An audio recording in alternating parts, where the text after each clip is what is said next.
আপনাকে যে যা বলে যেমন বলে শান্তি পাই, আপনি তাকে তেমন বলতে দিয়েন। তার বলাটা শুনে মুখ গুমরা করবেন না, হাসবেন, শুধু হাসবেন।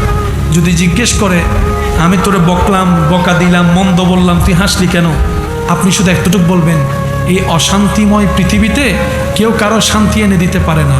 তা আমি ভাবলাম আমাকে 2টা বকা দিলে যদি তোমার মন শান্তি হয়, আমার নামে 2টা বদনাম করলে যদি তুমি শান্তি পাও, যাক আমি না হয় কষ্টই পেলাম, আমার আল্লাহর একজন বান্দাকে তো শান্তির ব্যবস্থা করে দিয়েছি, আল্লাহর একজন বান্দাকে শান্তির ব্যবস্থা করে দিয়েছি, তুমি শান্তি পাচ্ছ, এটা দেখেই আমার শান্তি লাগতেছে।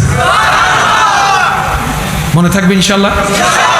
একটু কঠিন, কিন্তু বিশ্বাস করেন উত্তর দেওয়ার চাইতে বড় মজা হচ্ছে চুপ করে থাকা। প্রতিশোধ নেওয়ার চাইতে বড় মজা হচ্ছে ক্ষমা করে দেওয়া। একবার করে দেখেন, শয়তান করতে দিবে না, এটা সত্য, কারণ এগুলা করলে তো আপনি রহমত পাবেন। শয়তান তো এটা চায় না। শয়তান চায় কি জানেন? কেউ একটা বললে আর বান্দারত কি হম আছে না 3 নল। আচ্ছা, ঝগড়া করে এ পর্যন্ত কোনো সমাধান হইতে দেখছেন? আমি দেখি নাই, আপনারা দেখলে বলেন।